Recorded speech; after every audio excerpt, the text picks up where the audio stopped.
Hola a todos, bienvenidos a The Deep Dive. Hoy vamos a bucear en un tema que ha estado en boca de todos últimamente, el aspartamo. Seguro que a muchos os suena.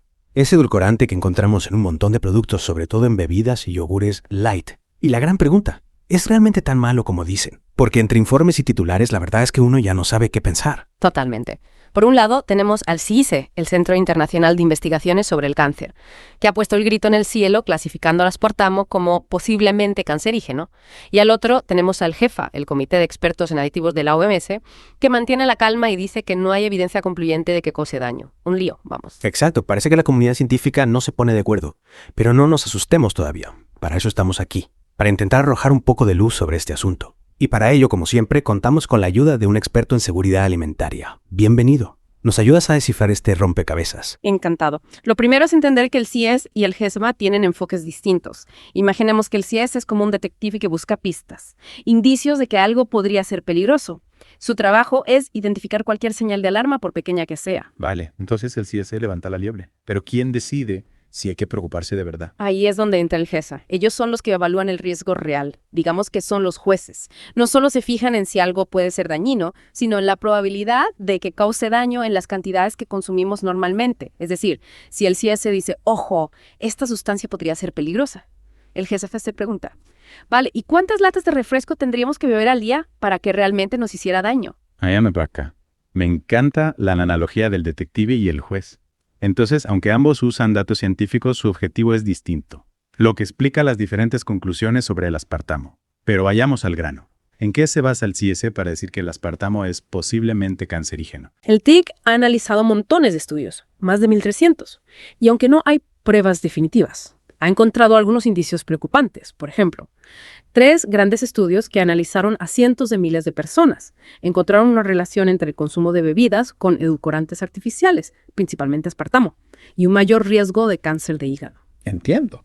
Pero no podría ser que las personas que beben muchos refrescos light tengan otros hábitos poco saludables que influyan en el riesgo de cáncer. Claro, el SOIC reconoce que existen otros factores que podrían estar influyendo en los resultados. De hecho, es muy difícil aislar el efecto del aspartamo en estos estudios. También hay estudios en animales que han mostrado un aumento de tumores, pero con limitaciones en su diseño.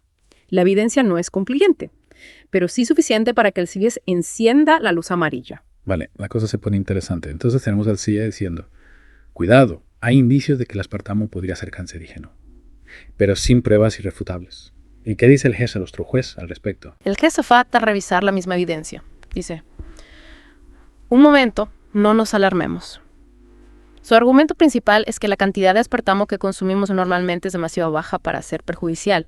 El aspartamo se descompone en el cuerpo en sustancias que podrían ser dañinas en grandes cantidades, como el metanol. Metanol, eso suena peligroso. Tranquila, la cantidad de metanol que se libera al beber una lata de refresco light es mucho menor que la que encontramos de forma natural en alimentos como las frutas o los zumos. El GESO ha establecido una ingesta diaria admisible, que es como un límite de velocidad para el consumo de aspartamo. Para una persona de unos 70 kilos. Ese límite sería el equivalente a unas 14 latas de refresco light al día. 14 latas al día. No creo que nadie llegue a tanto. Exactamente.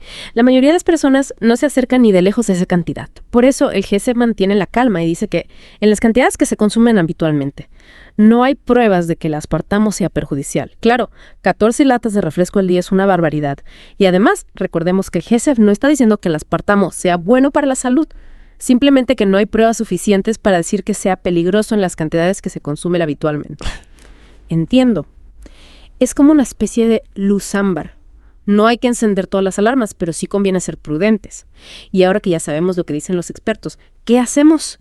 ¿Cómo podemos evaluar nuestro propio consumo de aspartamo? No vamos a ir por ahí con una calculadora contando miligramos, ¿verdad? No hace falta volverse locos. Pero sí es útil tener una idea general de qué alimentos y bebidas contienen aspartamo. ¿Y en qué cantidades? La mejor fuente de información es la etiqueta del producto. Ahí debe aparecer claramente si contiene edulcorantes, incluido el aspartamo. Y si queremos saber la cantidad exacta, podemos mirar en la información nutricional, que suele indicar la cantidad por porción. Vale, así que lo primero es leer las etiquetas. Y luego, ¿cómo sabemos si estamos dentro de los límites seguros? Ya hemos hablado de la ingesta diaria admisible que ha establecido el GEFA, que es de 40 miligramos por kilo de peso corporal para una persona de 70 kilos. Esto equivale a 200 miligramos al día, que serían unas 14 latas de refresco. Pero insisto, no se trata de llegar al límite. Lo ideal es aplicar el principio de precaución y no excederse. Es decir, que si nos gusta el aspartamo y lo consumimos de forma ocasional, dentro de una dieta equilibrada no hay que preocuparse. Pero si bebemos varios litros de refresco light al día, quizás sí deberíamos replantearnos nuestros hábitos. Exacto. Y recordemos que el aspartamo no es un nutriente esencial. No aporta ningún beneficio a nuestra salud. Solo satisface nuestro deseo de dulce. Si lo pensamos bien, solo está presente en alimentos procesados, que no son precisamente la base de una dieta saludable. Reducir el consumo de este tipo de alimentos, independientemente de si contienen aspartamo o no, siempre será una buena estrategia para mejorar nuestra salud. Totalmente de acuerdo. Y si queremos reducir el consumo de azúcar, ¿qué alternativas tenemos al aspartamo? Existen otras opciones para endulzar los alimentos y bebidas sin recurrir al azúcar ni a los edulcorantes artificiales. Por ejemplo, la stevia, el eritritol o el xilitol son edulcorantes naturales que no tienen calorías o tienen muy pocas.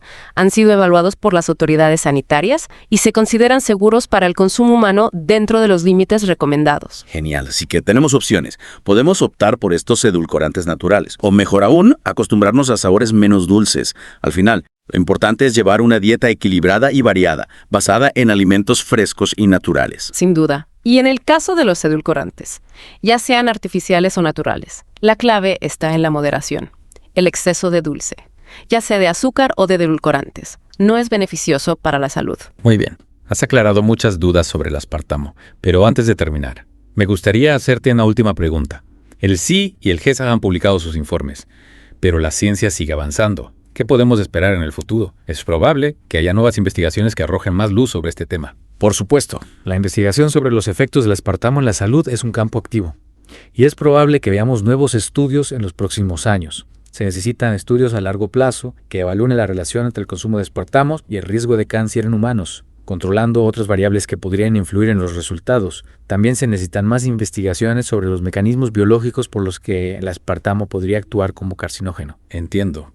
Entonces, por ahora tenemos que tomar nuestras propias decisiones basándonos en la información disponible, pero siendo conscientes de que la ciencia aún no ha dicho su última palabra sobre el aspartamo. Exacto. La ciencia es un proceso continuo de descubrimiento y revisión, y en este caso, como en muchos otros, la respuesta no es simple. Hay que tener en cuenta todos los factores, evaluar los riesgos y beneficios, y tomar decisiones informadas. Muchas gracias por tu tiempo y por tu claridad al explicarnos este tema tan complejo. Un placer. Y a vosotros, queridos oyentes, os invitamos a seguir informándoos y tomar decisiones conscientes sobre vuestra salud.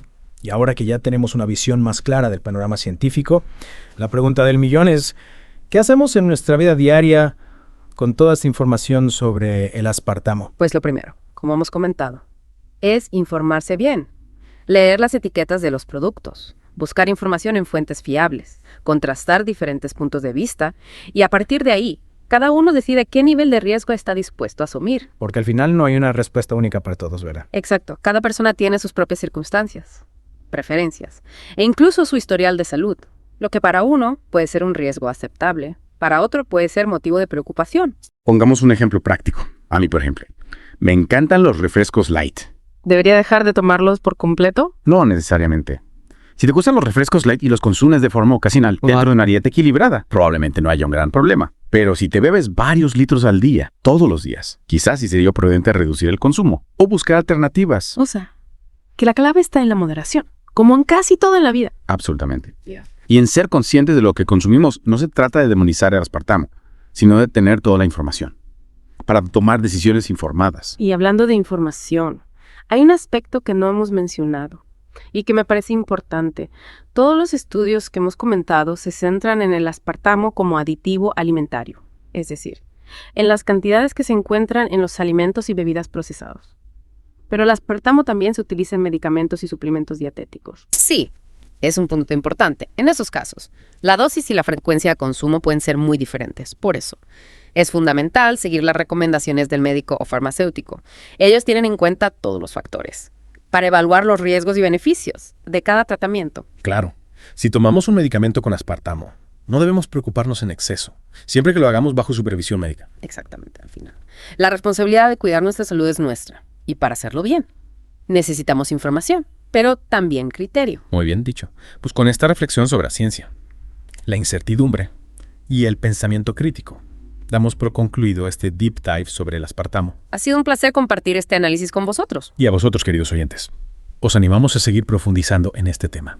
y a tomar decisiones conscientes sobre vuestra alimentación. Recordad que la información es poder, pero el conocimiento es la clave para una vida más saludable y plena. Hasta la próxima.